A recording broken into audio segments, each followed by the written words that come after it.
The LinkedIn Podcast Network is sponsored by TIAA. TIAA makes you a retirement promise, a promise of a guaranteed retirement paycheck for life. Learn more at TIAA.org/promises pay off. LinkedIn presents.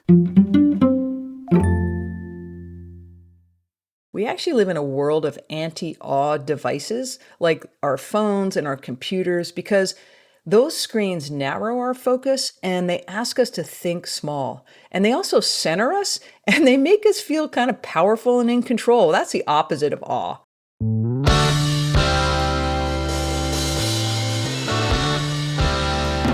Happy Friday, everyone. I'm your host, Michael Kovnat, and this is the Next Big Idea Daily. So have you noticed you're slowing down a bit as you get older? No? Well, good for you, because even though it's commonly believed that we get more sedentary with age, many of us are out there on the slopes and the trails, at the beach and in the pool, trying to prove that bodily adventure isn't just for the kids. And it turns out that staying active, especially outside, has all sorts of benefits for your mental and physical health in your middle and later years. That's the message Caroline Paul shares in her new book, Tough Broad, From Boogie Boarding to Wing Walking, How Outdoor Adventure Improves Our Lives as We Age. Caroline is an author of fiction, nonfiction, and memoir, and a lifelong adventurer. Here she is to share a few of her key insights. So the book came out of a realization when I was 55, and one day I was surfing in cold winter swell, and I looked around, and there were no women my age out there. There were lots of men my age, and even older men, some as old as 75. And I'm not even a very good surfer, and I knew there were lots of women who were much better than me. But the same thing kept happening when I was on my electric skateboard, when I was flying my experimental aircraft. I saw men my age and older, but no women. So why aren't they out there? Turns out the messaging around aging for women in this country is really toxic. We are told that this will be a time of breaking bones and cognitive decline, fading attractiveness. I mean, basically, we're boring. For sure, the uncertainty of the outdoors is way too much for us, we're told. And the rest is a white-knuckle ride through illness and cultural irrelevance. But here's what I learned in the writing of this book as I looked into the idea of mindset and all the possible psychological reasons that I wasn't seeing women outside when I was there. So studies show that the way we look at our own aging predicts how well we age. So this means if you think aging is going to be a time of frailty and diminution, you have a significantly higher chance of cardiac issues and cognitive decline earlier. And the opposite is true. If you see your aging journey as full of exhilaration and exploration, you're healthier, you're happier, and guess what? This is kind of mind-blowing. You live 7.5 years longer. The outdoors is the single best antidote for women against this toxic ageism. So it's great that science is telling us that we need a positive mindset about our own aging. But what they don't say is, how do you get that mindset in the face of such terribly depressing messaging? Just a mantra and positive thinking is not really going to do it. So for the book, I got in the water with the Wave Chasers, a group of 60, 70, and 80-year-olds, even some in their 90s, who boogie board together in San Diego. Now, boogie boarding's a really simple sport. You just wade out, maybe you're wearing fins, you're holding this flotation square that kind of resembles a cafeteria tray. And then you ride a wave, or even in their case, you ride just the whitewater of a wave to shore. And even the Wave Chasers told me, you don't really need to know anything. You don't even need to be fit. In my mind, boogie boarding was a sport for kids. So I was shocked when one of the women I interviewed, named Lorraine Voigt, told me, Caroline, boogie boarding changed my life. I get goosebumps when I say it right now. I asked her how, and she said, I've never been an outdoor person. I've never had an outdoor life. And look, here I am in this vast Pacific Ocean. And I remember she pointed out to the big ocean. And look at the way I get tumbled by the water, how I come 3 times a week. I'm committed to this group, how cold the water is, how windy it can be. And here I am, I'm 62 years old and I am in it.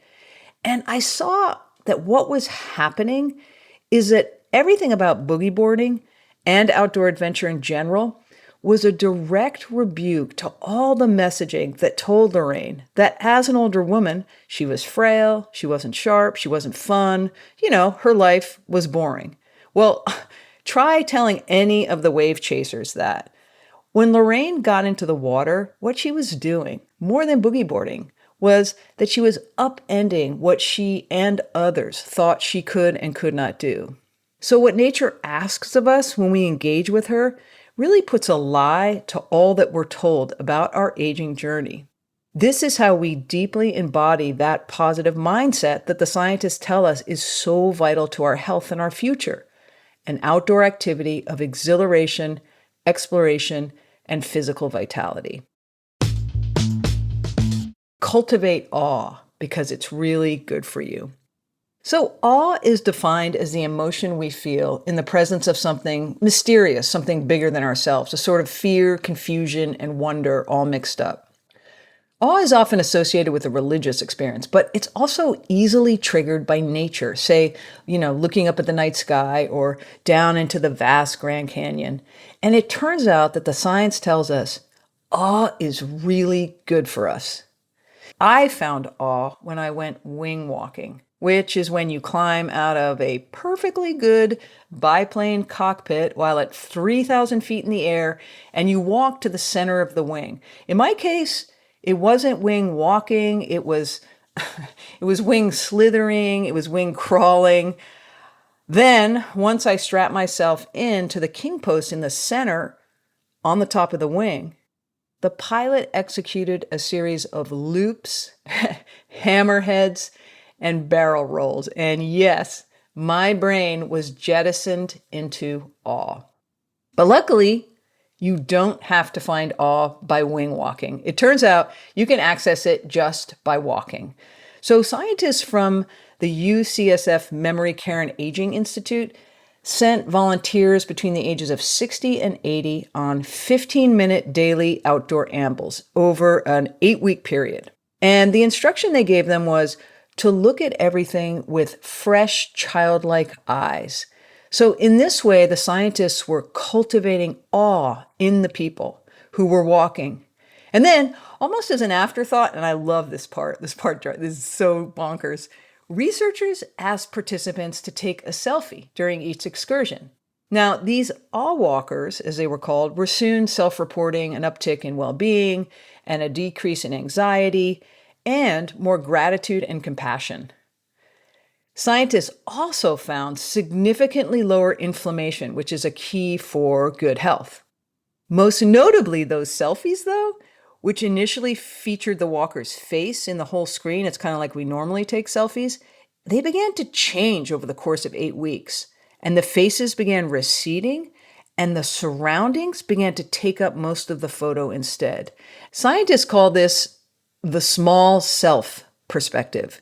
And it suggested to them that the participants had become more curious with a much healthier sense of their place in the wider world. Scientists actually call awe a reset button for the brain because it kind of shakes up our neural patterns and it makes us literally more open-minded. And it's worth noting here that we actually live in a world of anti-awe devices like our phones and our computers because those screens narrow our focus and they ask us to think small. And they also center us and they make us feel kind of powerful and in control. That's the opposite of awe. The upshot is, by slowing down and allowing yourself to marvel at leaves, at tree bark, at insects, at birds, you too can uncenter yourself and reset some old neural pathways and lower your cortisol and your inflammation and really make way for novel thoughts and deeper emotion like gratitude and compassion. And you can even try wing walking if the spirit moves you. Mother Nature is medicinal.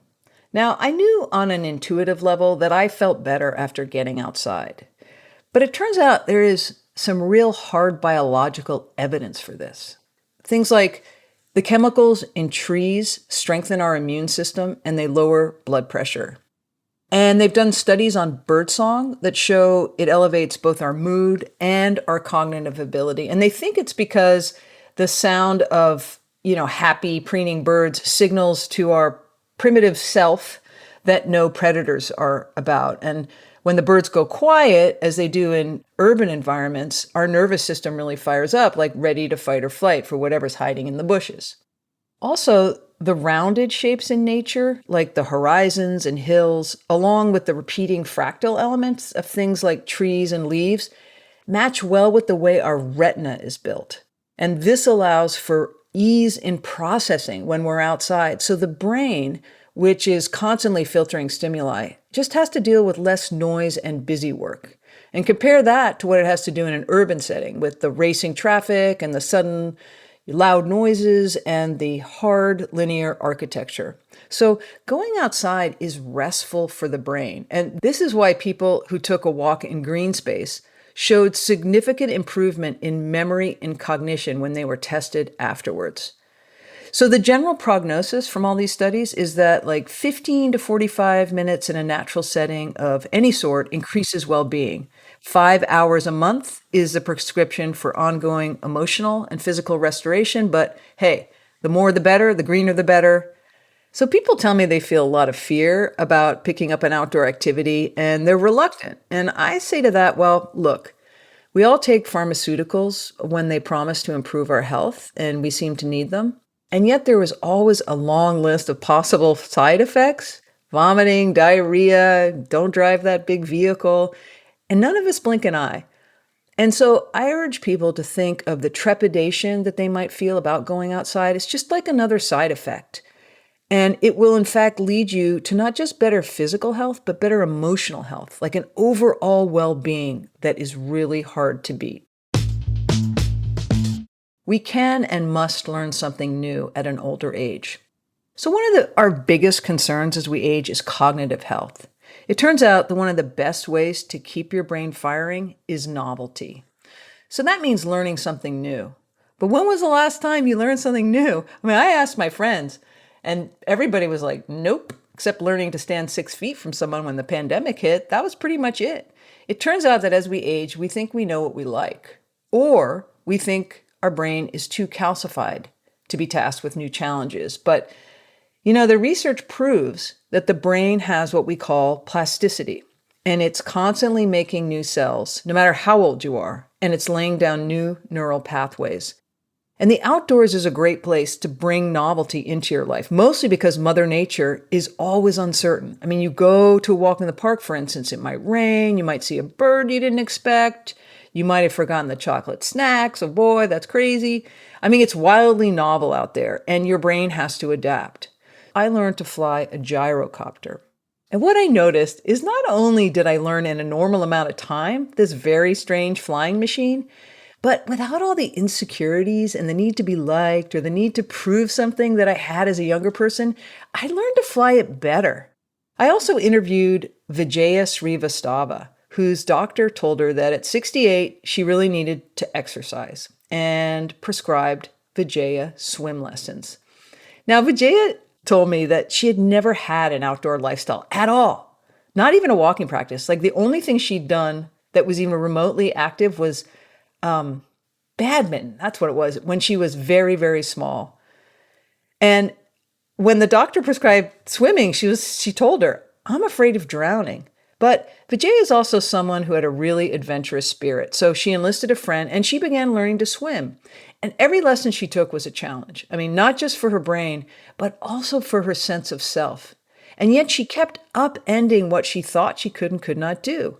And she told me that once she began swimming, she thought, wow, what else am I capable of? And she began to pick up other activities, not just outdoor activities, and her whole life opened up. That's pretty powerful.